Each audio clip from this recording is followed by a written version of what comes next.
Today we want to discuss about the class action against USCIS for the people who have genuinely applied only for one application. As we already know that 408,000 applications out of the 780,000 applications seems to be duplicate according to the USCIS. Yet they have not taken them off from the lottery picking thing. They're still picking them in the lottery.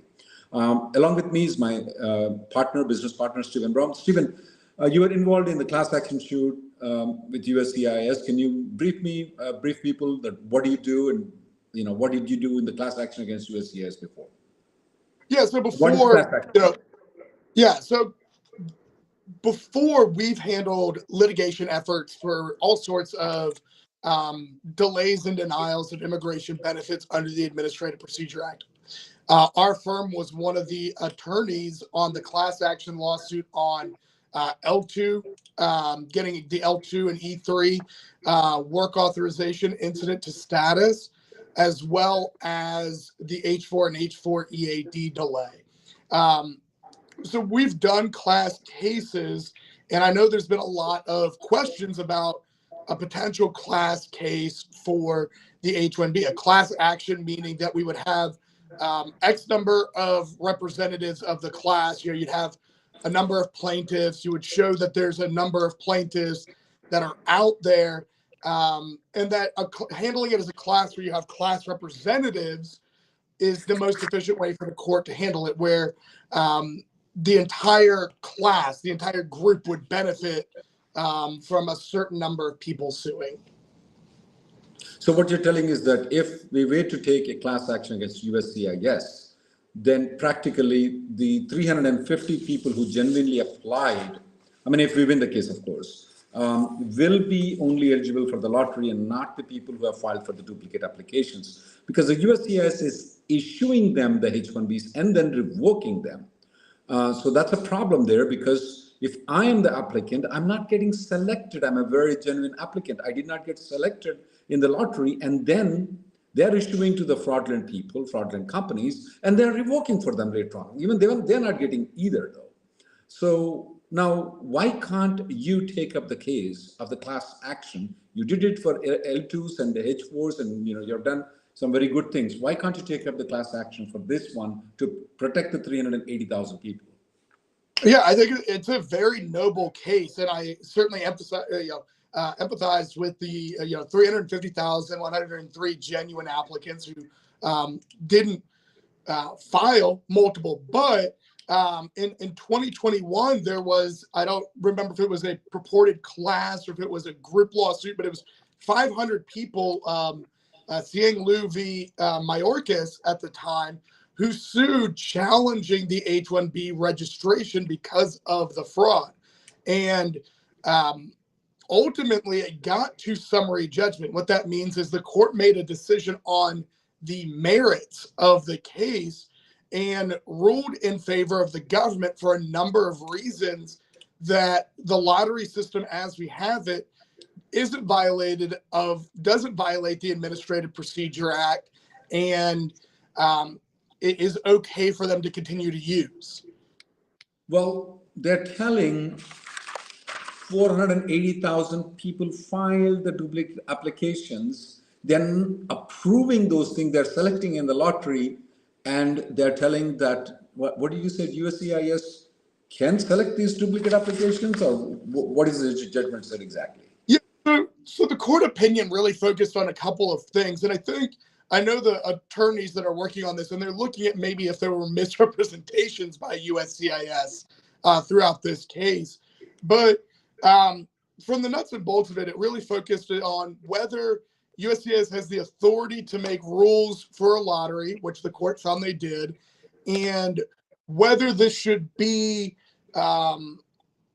done with this pre-registration where it's done through the companies. And did USCIS follow the Administrative Procedure Act?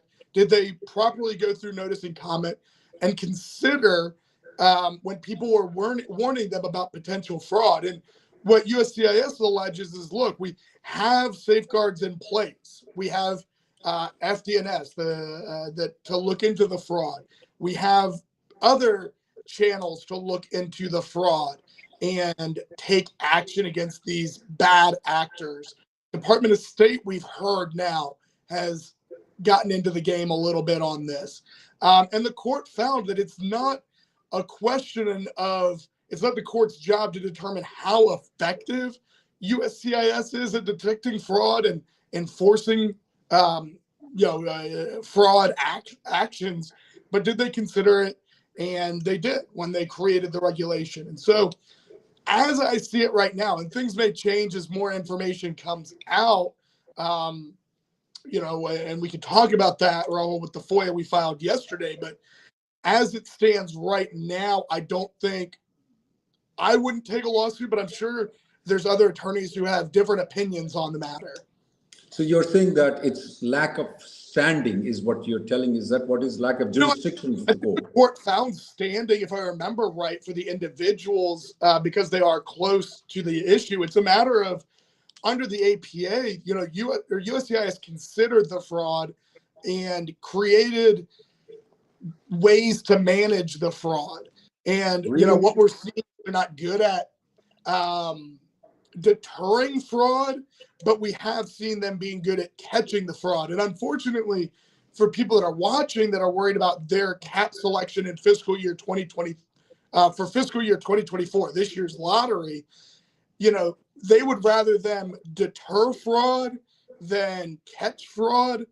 But unfortunately, I think it's going to be more of a catching it at the back end than deterring it, as we've seen from the numbers. Now, I just want to explain to the audiences that when they detect the fraud and they catch the fraud and they revoke the H-1B, that number will be added when they revoke the H-1B. That means that for fiscal year 2024, if they revoke it, normally they revoke it 2 years down the line or 1 year down the line. When they revoke it, they're going to add the number at that point of time, but not for the people. If I just graduated right now and my OPTS term extension is expiring right now, I may not get the relief. And you're telling that if we go to the court, we may not get the relief. We just have to wait for the USCIS to probably deny most of the cases that have been filed, or probably revoke within this year and conduct the second lottery, or I just have to wait outside the country, or maybe move on to F1 or move on to another degree and wait for my luck for the next year. Is that what you're telling, Stephen? Yeah, I mean, if I had to bet on it, and I don't make a habit of betting on immigration, I think there will be a second lottery. I think there's a lot of companies who have seen the writing on the walls, who were the part of these 408,891 duplicate filings that they might not file their H-1B. So if I had to bet on there being a second lottery, I think there would. I just don't think with the information we have right now, a lawsuit would be effective because the lottery system has been challenged the way it is, the registration, and USCIS won. And maybe there's avenues of making sure they're actually adding numbers to the lottery, like they should with 8 USC 1184G, which is what we filed a Foia on yesterday.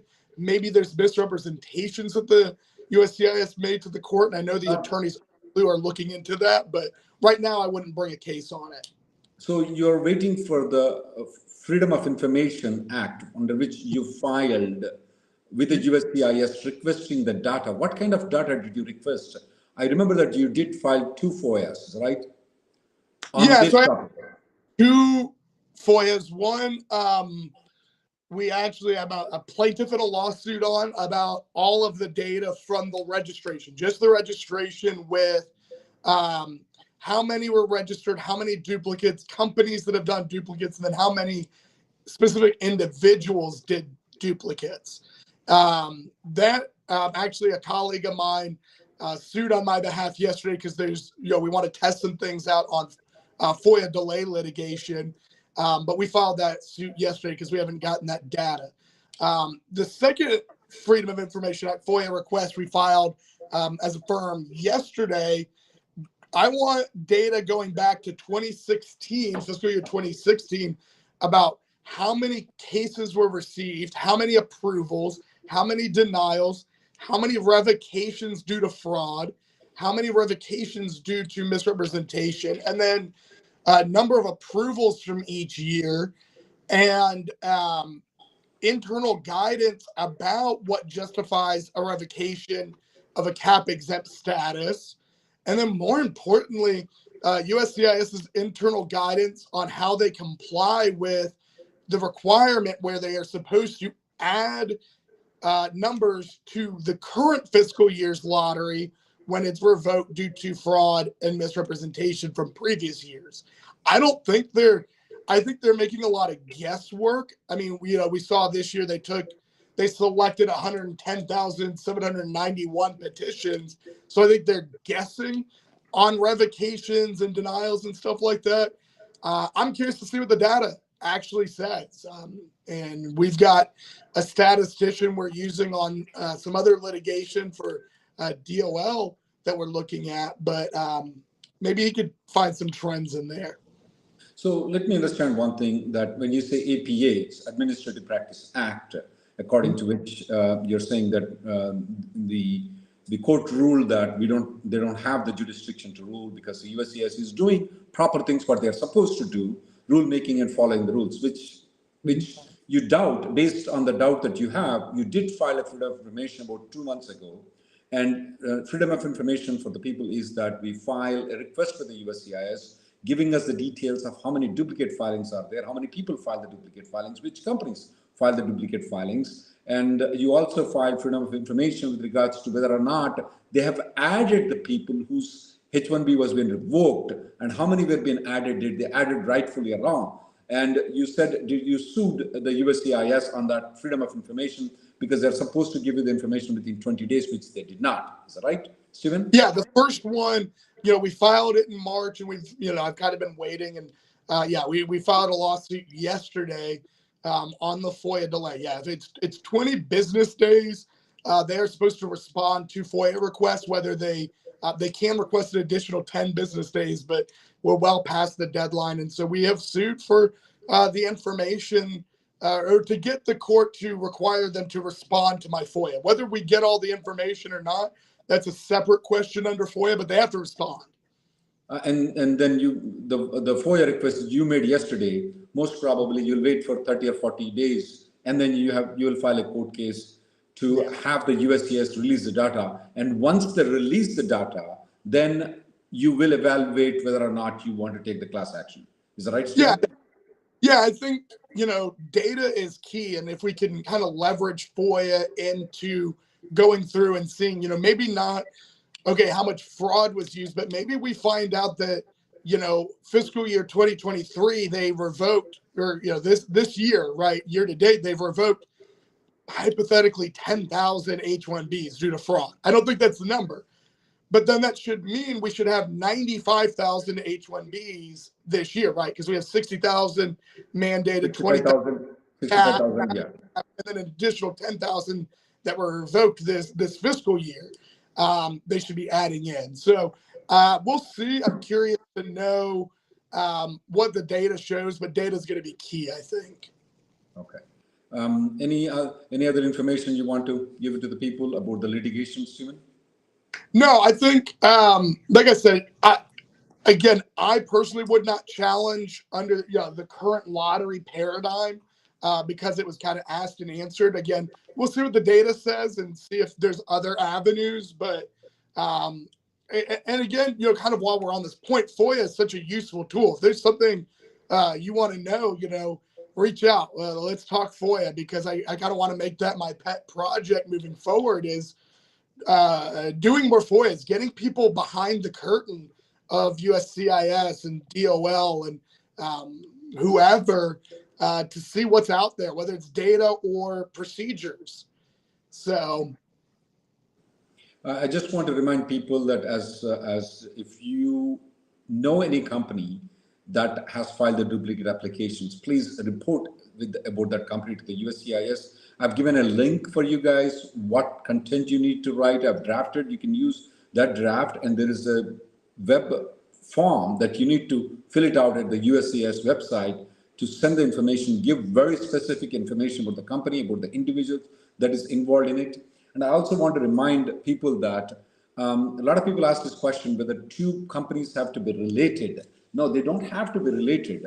In 2018, the Administrative Appeals Unit has decided that both company does not have to be, they do not have to be common ownership. If the job is the same and they are applying the job to do 2 or 3 different companies, so that definitely the USCIS has a right to revoke.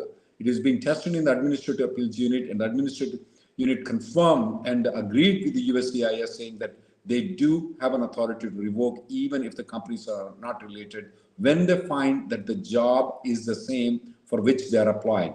Of course, we know that some of the people even applied without any job, or some of the people applied for the same job. Let's say, for example, consulting company A has a end client as Coca-Cola, and B, C, D, E, F are filed, relying on that they will move the contract of company A to company B, C, D, whichever is selected, that the USCIS has an authority to revoke because it's the same job for which A file, B file, C file, D file, F file, they have an authority to revoke it, which is very good.